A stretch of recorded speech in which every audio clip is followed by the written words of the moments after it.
I took the night shift because it paid a little more and because I told myself I wasn't the type to scare easily. The store was a 24-hour convenience place on the edge of town, surrounded by empty parking lots and a road that went quiet after midnight. During the day it was loud and ordinary. At night, it felt like a different building entirely. The lights buzzed softly, the aisles stretched longer than they should have, and every sound echoed as if the walls were listening. I worked alone from midnight to 6, which meant hours of silence broken only by the hum of refrigerators and the occasional customer who looked just as tired as I felt. The first strange thing happened around 2:17 a.m., the time I would later learn to notice without meaning to. I was restocking shelves when the automatic door opened by itself. No footsteps. No car outside. Just the familiar beep and a cold draft moving through the store. I looked up, expecting someone to step in late or drunk or lost. No one did. The door closed again slowly, like it had second thoughts. I checked the cameras. Nothing. I told myself it was a sensor glitch and went back to work, even though the air felt heavier after that. A few nights later, I started hearing movement in the back storage area. Not loud enough to sound like a person, but too deliberate to be pipes or settling metal. Soft dragging sounds. A pause. Then nothing. I checked every time, flashlight in hand, heart beating faster than I wanted to admit. The room was always empty. Boxes untouched. No signs of anyone being there. Still, the sounds continued, always after 2 in the morning, always stopping the moment I opened the door. I stopped telling my coworkers about it after one of them laughed and said night shifts mess with your head. The cameras made it worse. Around the same time every night, one of the angles would flicker, just for a second, and when it came back, something felt wrong. The aisle looked the same, but the silence felt deeper, thicker. Once, I rewound the footage and saw a shape standing at the end of aisle 4. It didn't move. It didn't come closer. It was just there, tall and wrong, like a shadow that didn't belong to anything. When I watched the live feed again, the aisle was empty. I checked it in person, my hands shaking, pretending I wasn't scared. Nothing was there. I didn't sleep much after that. The worst night came during a storm. Rain hammered the roof so loudly it drowned out the usual sounds. The power flickered but didn't go out. At 2:17 a.m., the store phone rang. I answered automatically, already annoyed. There was breathing on the other end. Slow. Wet. Like someone was standing too close to the receiver. I asked if anyone was there. The breathing stopped. Then a voice, quiet and calm, said my name. I hung up immediately. No one else knew my name on that shift.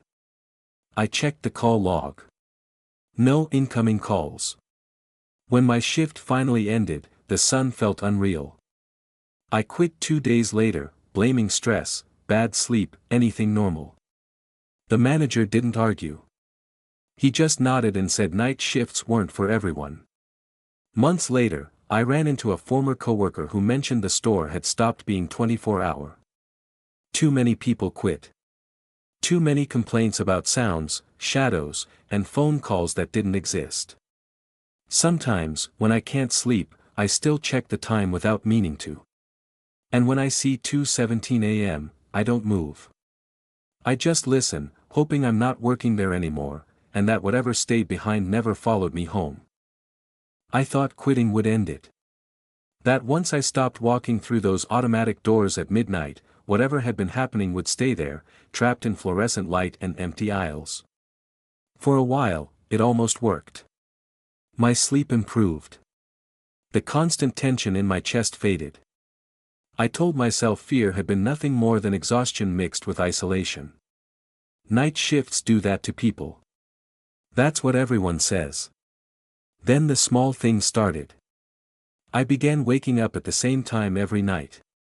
No alarm. No noise.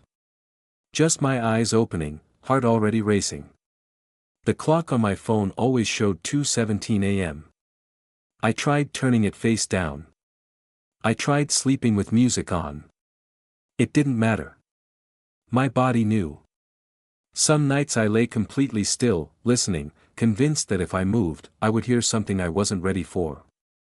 A week later, my phone rang at night for the first time. Unknown number. I didn't answer. It rang until it stopped on its own.